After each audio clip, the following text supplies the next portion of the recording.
તો આપણી પાસે એક નાનો એવો ટુકડો છે, તેમાંથી આપણે બનાવીશું લાલા માટેનું વસ્ત્ર। તો આ રીતે આપણે 4 ટુકડા આપણે કટિંગ કરી લીધા છે। તો હવે આગળ આપણે સીવી લેશું। તો આ રીતે આપણે બધા ટુકડાને ઓટી લેશું।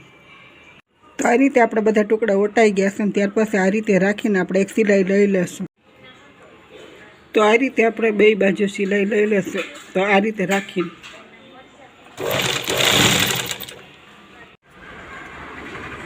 આ રીતે આપણે હવે સિલાઈ એક લઈ લેશું। તો આ રીતે આપણે સિલાઈ લઈ લીધી છે। તો આ રીતે આપણું કમ્પ્લીટ તૈયાર છે। તો આપણે નીચેના ભાગમાં ઓટી લેશું। તો આ રીતે ઘડી વારીને આપણે ઓટી લેશું।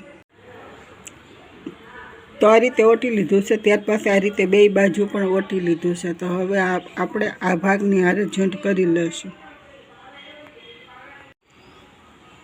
ત્યાર પછી આ રીતે રાખીને ચપટી બધી લઈ લેશું।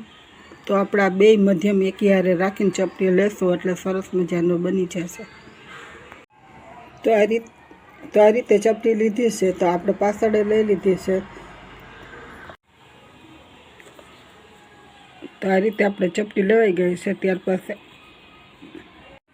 પછી આ ભાગ છે તેને આ રીતે રાખીને સિલાઈ લઈ લેશું। અહીંયા આપણે રાખી લેશું।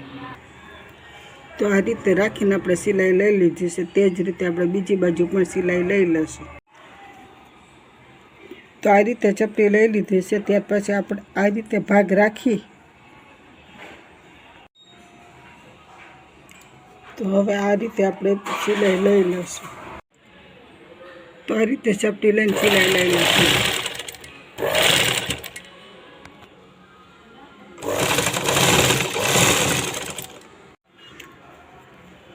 ત્યાર પછી આ રીતે એક બીજી સિલાઈ લઈ લેશું।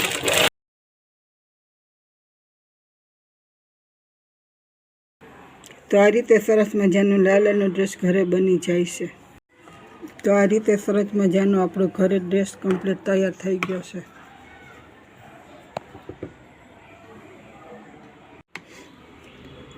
તો એક આપણે સરસ મજાનો નાનકડો ટુકડો છે તેમાંથી બનાવીશું લાલા માટેની ટોપી, સાફા ટાઈપની। ત્યાર પછી આ રીતે ચપટી લઈ લેશું।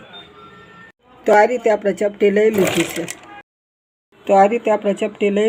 હવે ત્યાર પછી આ બે ભાગને જોઈન્ટ કરી લેશું। ત્યાર પછી આ રીતે એક સિલાઈ લઈ લેશું। અહીંયાથી શરૂઆત કરીશું તો અહીંયા સુધી લઈ લેશું એક સિલાઈ। તો આ રીતે આપણે સિલાઈ લઈ લીધી છે। તો સરસ મજાની આપણી ટોપી લાલાની બની જાય છે।